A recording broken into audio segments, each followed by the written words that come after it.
conozcan más de la historia de Iguala, porque, por ejemplo, algo que me llamó mucho la atención, ahí está la historia de los túneles, ¿no? Tiene un artículo que habla acerca de los túneles. Es una de las leyendas importantes de Iguala. Que en la iglesia de San Francisco, la principal iglesia del centro de Iguala, antes que yo entraron 4 personas y todos por coincidencia murieron por cáncer pulmonar. Que encontraron oro, encontraron monedas y que se hicieron romper. ¿A qué le apuntamos más? ¿Al hecho de realmente saber la verdad histórica, por ejemplo, o el simbolismo es más importante? Buscando siempre objetividad, pero no diciendo que mi punto de vista es válido. Un día me puedo equivocar, por lo que el conocimiento así es. El conocimiento es espiral. El presente podcast contiene material bajo la autorización correspondiente. Asimismo, los comentarios y opiniones expresados son responsabilidad de sus emisores y no representan estrictamente una exégesis del PEP 22.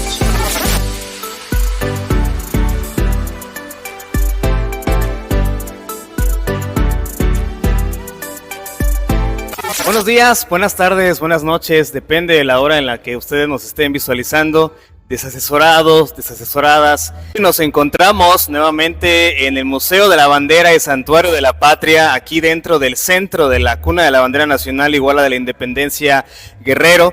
Queremos primeramente agradecer al maestro Héctor Ceballos Hipólito, a la maestra Almadelia Barrios Carrión y a la doctora Aida Melina Martínez Rebolledo por las facilidades que nos han brindado para poder realizar estas grabaciones en este lugar, un recinto de cultura, de arte, de historia.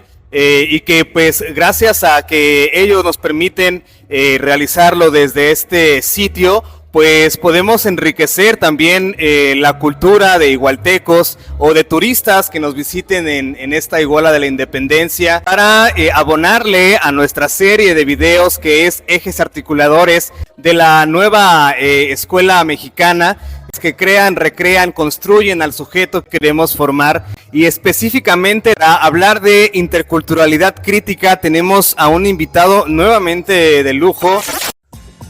Guillermo de la Cruz Isa es licenciado en Educación Media en Ciencias Sociales, además de máster en Docencia y Divulgación de la Historia. Desempeñó como docente durante 3 décadas en los niveles educativos de primaria, secundaria, bachillerato y superior.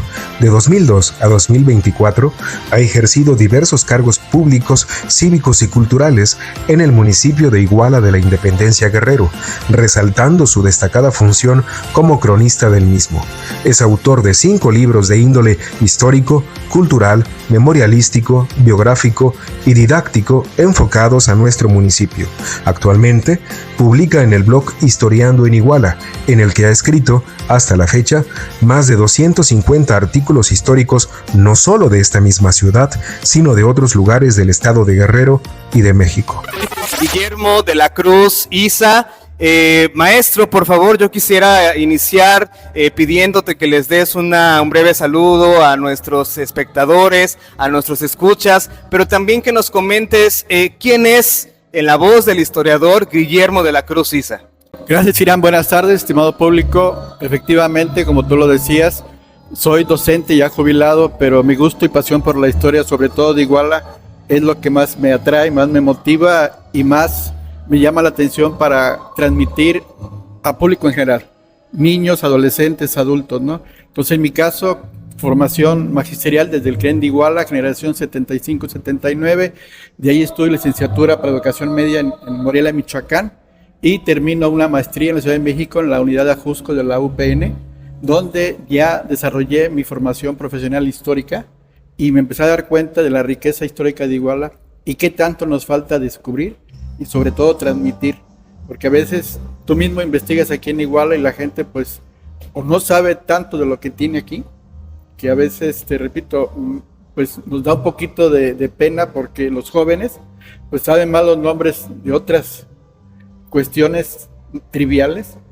Les preguntas nombres de santos, te saben todos, pero les preguntas aspectos históricos de la ciudad donde viven, ahí se empiezan a tener problemas. Entonces mi labor es esa, asistir, o a la vez nos echamos una visita guiada, como en esta parte en el Museo de la Bandera, que es un recinto cultural por excelencia. Nos vamos al tren, que tiene otro museo, nos vamos al Asta Bandera, a la iglesia de San Francisco de Asís, al monumento a la bandera, al Zócalo, tantos sitios históricos que tiene Iguala, sus calles, sus personajes. Entonces todo eso me dedico yo a transmitir, porque eso quiero, que las personas, sobre todo los niños y jóvenes, tengan identidad y pertenencia, que se sientan orgullosos o nacieron en Iguala o viven en Iguala.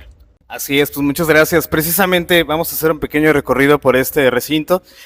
A mí me gustaría, para iniciar la conversación, que qué bueno que lo apunta, porque creo que de hecho la interculturalidad tal cual va enfocada hacia ello, a lograr que también las personas reconozcan y construyan, fortalezcan esa identidad histórica y cultural que tienen con su contexto inmediato. En ese sentido, maestro, iniciamos con la pregunta que es crucial para este tema, desde la perspectiva de un historiador, como lo es usted, ¿cómo debemos entender la interculturalidad? Fíjate, en este aspecto es muy importante porque nosotros como pueblos originarios, que tuvimos una influencia mexica, una influencia tarasca en esta parte de lo que es hoy Guerrero, pues vino a modificarse todo y a enriquecerse con la cuestión de España. El mismo idioma que hablamos, la religión que más predomina, el tipo de urbanismo que tenemos en nuestras calles, todo es herencia española. Los nombres, los apellidos, etcétera. Entonces, al darnos cuenta de eso, los mismos jóvenes pues interpretan de que esa herencia, que para algunos fue de manera negativa, para otros positiva, pero ya estamos aquí, ¿no? No se trata de empezar a buscar buenos o malos o de satanizar, pero es una herencia que nos quedó. Y lo vemos manifestado en la gastronomía, en las danzas, en la literatura. Entonces, muchas cuestiones de ese aspecto que son interculturales se lo debemos a ese cruce que hubo entre nuestros pueblos originarios y cuando fuimos virreinato Nueva España con herencia española, que fue el principio de lo que hoy somos. Muy bien.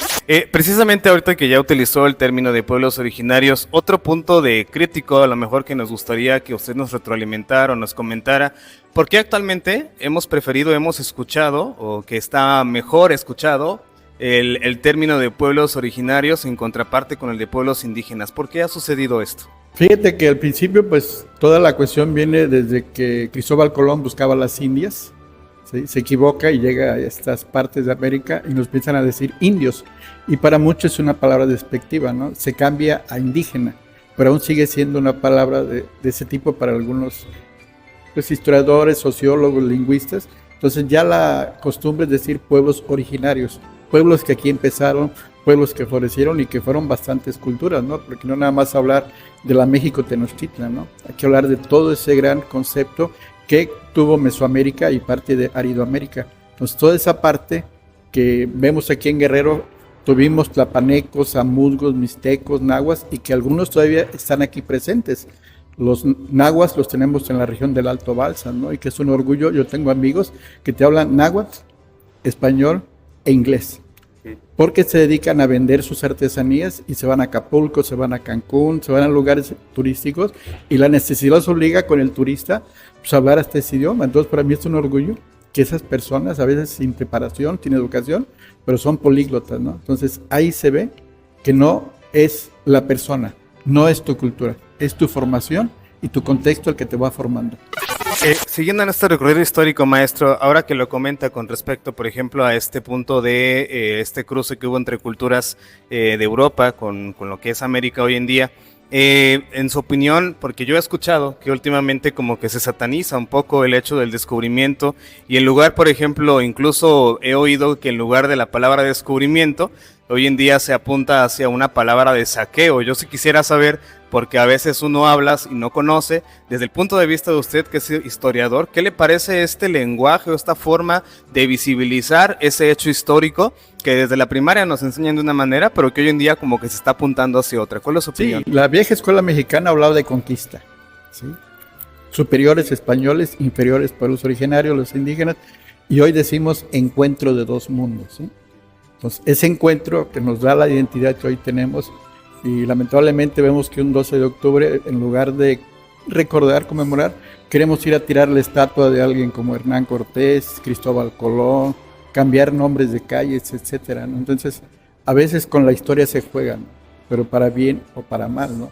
Entonces, entre más conozcamos la historia, entre más conozcamos de dónde venimos, quiénes somos y que nos permite saber a dónde vamos, tendremos ese respeto y esa consideración, porque tú no puedes cortar las hojas de la historia donde hablamos de Cortés, donde hablamos de Iturbide, donde hablamos de personajes que la historia oficial pues los minimiza o casi los elimina, ¿no? Sí, así es. Gracias. Bien, pues continuamos con esta entrevista al maestro Guillermo de la Cruz Isa, historiador, cronista de la ciudad de Iguala. Precisamente estábamos partiendo del tema de la enseñanza de la historia. Me voy a abundar en ese aspecto que creo que a maestras y a maestros nos puede interesar mucho, sobre todo por el hecho de la perspectiva intercultural. Recuerden que esta característica de la interculturalidad está prescrita, si lo quieren así ustedes también conocer, mandatada en la Ley General de Educación, en el artículo 3º constitucional. Todo el proceso educativo se nos pide que el día de hoy tenga perspectiva intercultural. Es por ello la importancia de este eje articulador también y de esta perspectiva en cada uno de los campos formativos que hoy en día componen nuestro plan de estudios. Así es que, maestro Guillermo, como historiador, quisiéramos que nos aportara. A mí me hace un poquito de ruido, de inquietud también, cómo es que los propios historiadores han tenido que pasar, porque la sociología, las ciencias sociales así se hacen, dependiendo también del momento histórico en el cual se vive, cómo es que los historiadores han pasado de la perspectiva monocultural, después a la pluricultural y actualmente la intercultural. ¿Hay diferencias en esa forma de estudiar la historia, de hacer historia, o considera que no las hay? ¿Cuál es el reto que han enfrentado los historiadores en ese sentido? Sí, fíjate que el primer reto es que al principio lo básico era la historia universal, ¿sí? Los grandes imperios, los grandes personajes, y pues decíamos, pues la historia es aburrida, fechas, personajes, lugares, algo sin sentido, pero cuando cambia esa concepción histórica a partir del docente y te das cuenta con base al desarrollo del niño, si tú observas los planes y programas, empieza el estudio de la historia local en tercer año de educación primaria. Empiezan con su calle, su comunidad, su barrio, etcétera, ¿sí? Pero lo llevas poco a poco. Porque si el maestro no tiene esa visión didáctica de que empieza luego con Revolución Mexicana, con aspectos que el niño desconoce, no le interesan, pero se dicen, en tu calle hay una tienda. Vete a preguntar el señor desde cuándo vende, cómo la hizo, qué precios había antes. Nosotros de niños comprábamos con centavos, sí, y ahora compran con pesos. Entonces, meterle ese niño con su historia propia, su historia personal. Y es así como nos lleva a la nueva escuela mexicana, y que ahora lo interesante es que el maestro tiene proyectos. Tiene la libertad de hacer su propio contenido, ¿sí? Pero tiene que ver eso, llevarlo al niño desde ese crecimiento. Tercer año, historia local. Primer año, historia personal. Cuarto, quinto y sexto ya viene historia de México, historia de América, historia universal, pero llevarlo poco a poco, te digo. Sí. Y a veces este mismo museo nos sirve porque aquí tenemos un pendón de España, y con ese solo puedes explicar algunas cuestiones, viendo las imágenes, viendo lo que contiene, porque contiene leones, y en México no hay leones. Pero sí hay allá en Europa, ¿no? Ahí hay puentes, y antes aquí no había puentes, no lo construyeron todos los aztecas. Ahí hay dos grandes volcanes, ¿cuáles son? El Popo y el Iztaccíhuatl. Entonces, con una sola imagen el maestro puede llevarlos poco a poco, ¿sí? Pero si empiezan nada más, saquen el libro, copien de la página 5 a la 10, etcétera, etcétera, eso no es enseñar historia. Lo que importa es que empiece el maestro a ver cosas que le interesen y motiven al niño. Su historia personal. A ver, empezamos con tu árbol genealógico. Tus papás, su nombre, ¿sabes? Papás de tus papás son abuelos. Entonces, esa historia que empieza poco a poco, y decirle a los niños, ¿sabían que por sus tatarabuelos, sus bisabuelos y sus papás que lograron sobrevivir, lograron llegar a grandes cuestiones, que en su tiempo hubo enfermedades, hubo guerras? Aquí estamos. Claro. Y esa historia que ellos hicieron fue lo importante. ¿La conocían? Ni sabían, ¿no? Entonces, a veces preguntando en tu misma familia, a través de una plática oral, de una memoria colectiva familiar, y sobre todo con fotografías, ¿no? Sí. Entonces, de ahí depende la riqueza que el maestro quiera, y si logramos que el niño se interese por la historia, lo que te decía hace rato, le va a parecer motivante, porque si no, va a ser lo contrario. Tú lo viviste en la escuela. Sí. ¿Por qué nos gusta matemáticas a alguno? Porque tuvimos un buen maestro de matemáticas, que sabía enseñar. Pero si no tuvimos un maestro de matemáticas, la odiamos de por vida. A mí así me pasó en lo personal. Yo escogí el área de sociales porque matemáticas no tuve esa buena didáctica del maestro, que en su tiempo era válido, ¿no? Sí, sí. Pero te digo, cuando uno ya está consciente y uno como docente, pues es cuando empieza a visualizar. Entonces, yo invito a los maestros que se preparen, a que vean y que empiecen poco a poco, como marca la nueva escuela mexicana, porque hoy te extrañan los contenidos. Es que ya no vienen los libros como antes. Claro. Pero es que eran tantos contenidos que el pobre niño lo atiborrábamos. Y a veces con una vez a la semana que les demos un contenido histórico, sí, con eso se pueden llevar toda la semana poco a poco. Claro. Y yo he hecho propuestas didácticas para maestros de sexto grado, sí, con las efemérides de Iguala. Okay. Porque Iguala es tan rico en historia que a veces hay una efeméride por día, a veces. Entonces, ¿qué puede hacer el maestro? Llega y pone lo primero la fecha. Pero si abajo de la fecha pone que el próximo lunes 27 de octubre fue creado el Estado de Guerrero y no les dice nada a los niños lo van a ver. Sí. Y no faltará quien pregunte o quien diga, yo sé por qué. Y ahí el maestro empieza a agarrar ese hilo, a motivar. Entonces, no es lo mismo que el niño pida, que el niño busque, a que el maestro imponga lo que manejó siempre Freire, lo que manejaron siempre los grandes pedagogos, ¿no? Que el maestro ahora busque la forma de cómo el niño acercarlo al conocimiento. Sí. Y bueno, esta parte de discusión de la enseñanza de la historia, por ejemplo, puede tener bastantes aristas. Por ejemplo, una de ellas me parece que puede ser esa parte de construcción del conocimiento, ¿no? Además de que los niños tienen que hacer preguntas, indagar, reconocer, validar hipótesis, rechazarlas, etcétera. La parte intercultural, como bien lo apunta aquí el historiador Guillermo, considero que tiene que ver también muchísimo con eso de partir desde lo que somos, ¿no? Desde lo que somos, con quienes convivimos, y también desde esta perspectiva del momento histórico en el cual estamos viviendo, porque creo que no podemos ser ajenos también de lo que está sucediendo en el mundo, en la nación. Lo digo porque yo de repente me acuerdo, precisamente como usted lo comentaba, que pues la historia se nos daba tal cual, con información, se nos ponían a copiar textos, poco se nos cuestionaba de por qué ciertas personas habían participado para la liberación de las naciones, por ejemplo, solamente teníamos que aprendernos el dato y ya. Pero, por ejemplo, cuando ya necesitamos los docentes, cuando se nos pide, supongamos que les enseñemos o hagamos que los niños reconozcan su cultura en lo inmediato, en lo igualteco, el problema es que ni siquiera nosotros a veces sabemos cosas de Iguala, de Guerrero, y ese es un gran problema, porque entonces quiere decir que aprendimos o nos alienaron con una historia universal, que no es que no sea importante, pero lo local no quedó en ningún lado, ¿no? Entonces creo que eso es fundamental para esta perspectiva intercultural en la enseñanza de la historia. En ese sentido, maestro, ¿cuál es el reto o cómo podemos hacer, o qué necesitan saber los docentes, las docentes, igualtecos, igualtecas, guerrerenses, para poder realmente enfrentarse a estos procesos de que la enseñanza de estos aspectos, estos contenidos, tenga realmente una perspectiva de interculturalidad? ¿Qué necesitamos? Fíjate, a veces es difícil, ¿no? Porque uno como docente es persona, ¿no? Y uno a veces es padre, a veces uno es cabeza de familia y tiene más ocupaciones. Entonces yo lo que sugiero a veces es acercarse a personas que dominen eso. Yo tengo amigos maestros que, te digo, estoy jubilado y me hablan por teléfono, mandan un mensaje de WhatsApp. Oye, Memo, vámonos al centro histórico. Venimos con gusto. Y si la escuela no puede venir, que diga, mira, es que los padres no quieren, yo voy a la escuela y doy pláticas. Porque a veces no saben ni por qué su escuela se llama con ese nombre de ese personaje.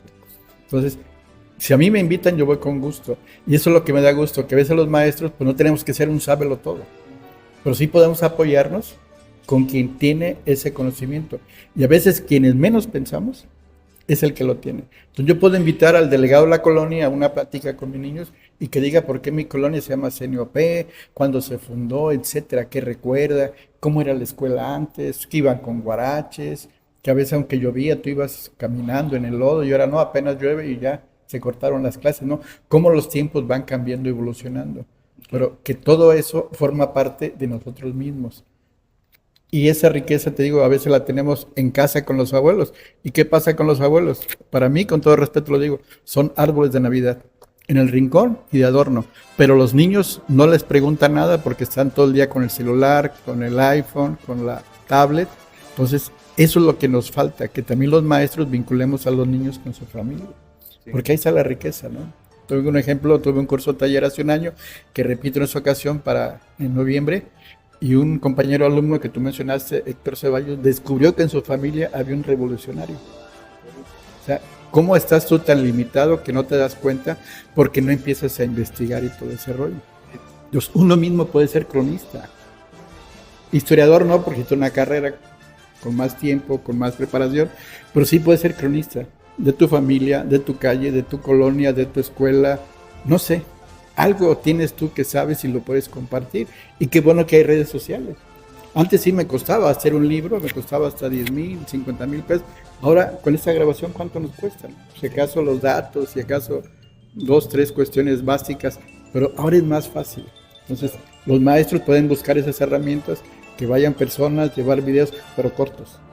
Yo hago videos 3 minutos máximo, porque si metes a un niño en video de 1 hora, lo mata. Sí, claro. Entonces, todo eso nos falta ver, ¿sí? Todo eso nos falta hacer. No sé si a lo mejor, supongo que sí, dentro de su trayectoria tiene alguna investigación sobre precisamente pueblos originarios o que esté acercado a esos temas. Cabe que aclarar que la interculturalidad no solamente aborda eso, pero estamos retomando ahorita ese aspecto de la interculturalidad, porque tiene que ver con otros temas que provocan algunas asimetrías dentro de la sociedad. Sin embargo, apuntando a ese tema de pueblos originarios, por ejemplo, ¿a dónde podrían acercarse los maestros o a qué pueblo originario cercano a Iguala, digo, lo más cercano que pudiera ser, a lo mejor en la región norte, pudiéramos recuperar para reconocer su riqueza cultural, científica, no sé, política, por ejemplo, y que pudiéramos a través de ello precisamente hacer que los niños y las niñas reconozcan todas esas características de estos pueblos originarios desde lo inmediato? ¿Qué es lo que recomendaría al magisterio de aquí de Iguala? Un ejemplo, las danzas. Las danzas son parte de esa interculturalidad entre lo español y lo mexicano, ¿sí? Y tenemos aquí Tuxpan, no está lejos. Entonces, o puedes ir a Tuxpan con los niños, o puedes invitar a alguien. Por ejemplo, ahí está un cronista muy importante, el maestro Gabriel Vital, que es cronista de Tuxpan y es docente, y él te puede prestar videos, ¿sí? Y ahí tenemos la danza del jarro, que es muy típica de ahí, y que a veces, siendo de Iguala, ni la conocemos, ¿no? O el baile del huacal, que también se hace en Tomatal, y que está con el maestro José Delgado. Pues hay cuestiones que la tenemos a la vuelta de la esquina, y queremos ir hasta la Ciudad de México, queremos ir hasta Teotihuacán, pero las tenemos muy cerca, ¿no? Entonces, se trata de eso, porque a veces al niño le interesa más cuando lo traes a ver la bandera aquí, a que nomás le llevas el dibujo, etcétera, ¿no? Y que viva la historia, que la sienta. Entonces yo en los recorridos los llevo a la iglesia, les platico la historia de las puertas, la historia del reloj, la historia del túnel, y se sienten maravillados, porque yo he entrado a esa parte del túnel. Entonces les busco a los niños lo que les interesa, no lo que me interesa a mí. Esa es la base. Siempre uno como docente siempre debe preguntarse qué voy a comunicar, cómo lo voy a comunicar y a quién se lo voy a comunicar. Claro. No es lo mismo un niño de preescolar que un joven de educación superior. Y a mí me invitan a todos los eventos y te digo, me da gusto porque yo me preparo también. Sí. Si vengo con niños de preescolar es un público muy difícil pero muy hermoso.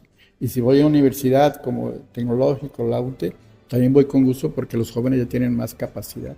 Okay. ¿Sí? Pero buscando siempre eso, su atención, su motivación y lo más importante, que se sientan orgullosos de vivir en Iguala, porque recuerda, somos Iguala de la Independencia, cuna de la bandera nacional. No cualquier ciudad puede presumir eso, solo nosotros. Okay. Pero cuando sales y te preguntan de dónde eres, pues de Iguala.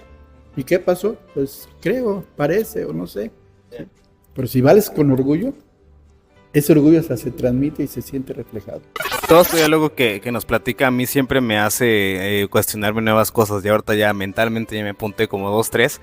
Pero quisiera iniciar con la que sí me acuerdo, que tiene que ver con el simbolismo. Siempre me he preguntado, y también tiene que ver con esta parte de la perspectiva intercultural. Los simbolismos son muy importantes, pero usted es un historiador que, por ejemplo, prefiere la verdad o los simbolismos. A lo mejor la pregunta es un poquito peligrosa, pero sí me gustaría saberlo porque siempre me ha causado la duda. ¿A qué le apuntamos más? ¿Al hecho de realmente saber la verdad histórica, por ejemplo, o el simbolismo es más importante? Fíjate, verdad histórica no hay, ¿no? Porque es mi punto de vista, puede ser el tuyo. Entonces, por ejemplo, yo cuando voy en escuela y doy a conocer cómo se fundó Iguala, cuándo es su fecha y todo eso, pues son 3 concepciones. Yo doy las 3 y le digo a los jóvenes, cásense con la que quieran. Pero ya les di los 3 elementos, el documental, el geográfico y el tradicional, ¿sí? Eso es lo importante porque las ciencias naturales pues son exactas. pero las ciencias sociales no. Sí, sí. ¿Y cómo revives un hecho histórico? Pues no puedo traerme aquí a Hidalgo, no puedo traerme a Morelos, ¿no? Entonces, ¿qué hago yo? Encuentro un documento, encuentro alguna cuestión y la interpreto y doy mi punto de vista. Por eso no puedo hablar de una verdad en la historia. Hablo de puntos de vista.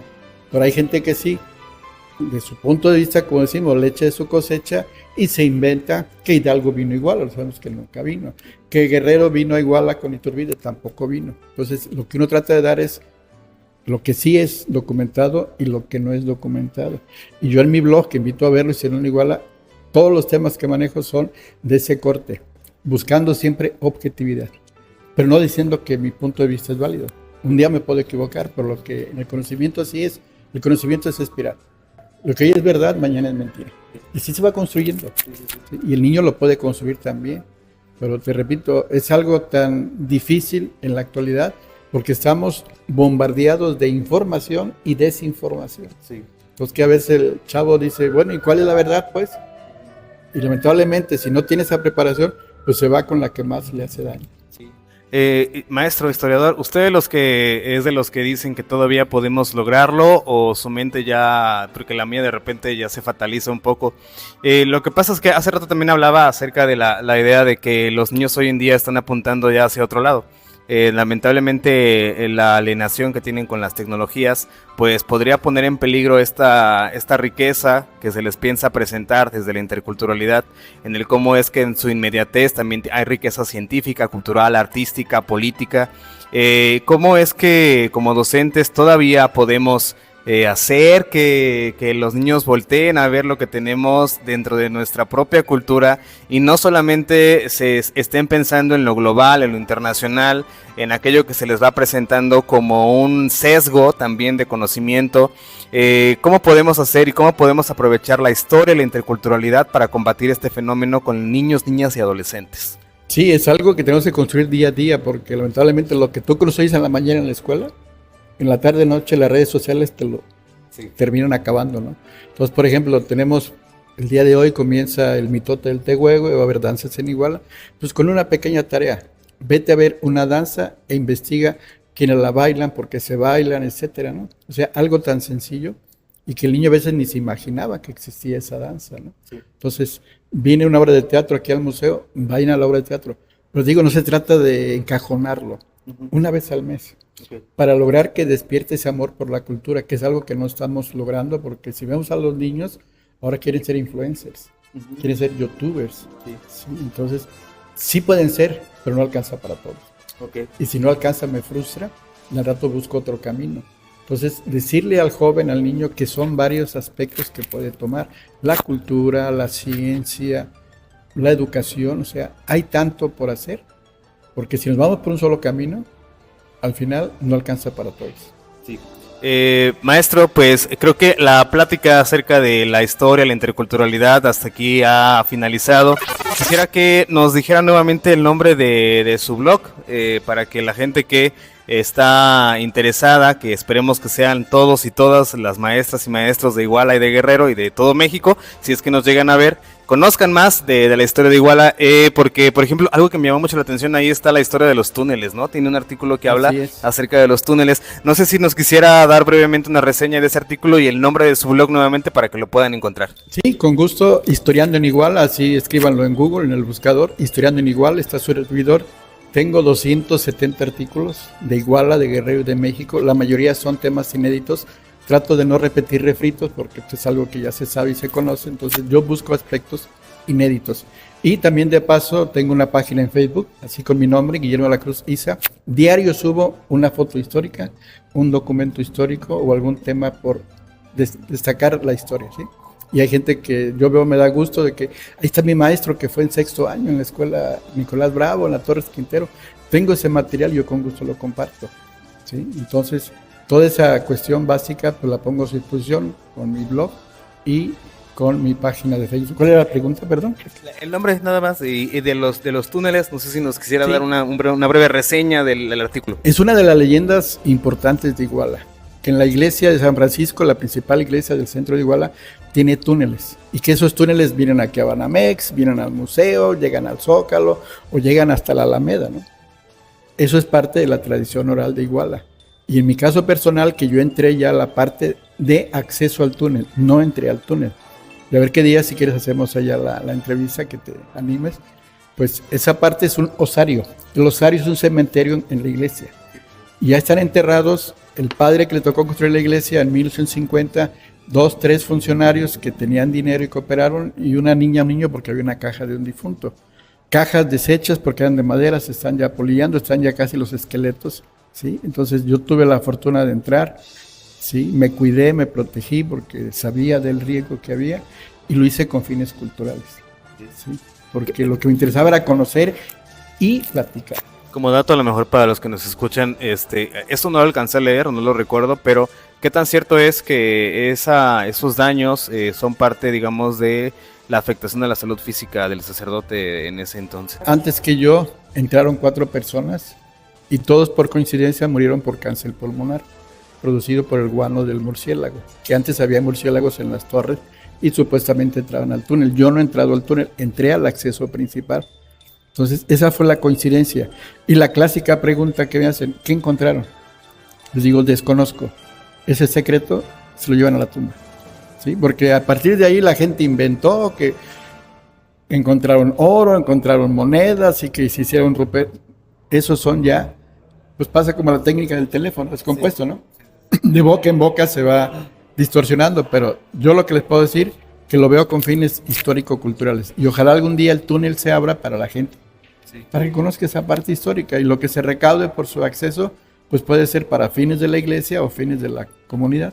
Bien, pues muchísimas gracias, maestro Guillermo. Hasta aquí, desasesorados, desasesoradas. Nos vemos en un próximo capítulo. Con esto cerramos la serie de ejes articuladores. No sin antes agradecer también a quien está detrás de cámaras, Lucero. Muchísimas gracias por apoyarnos en este momento para maestro Guillermo de la Cruz hizo este pequeño presente.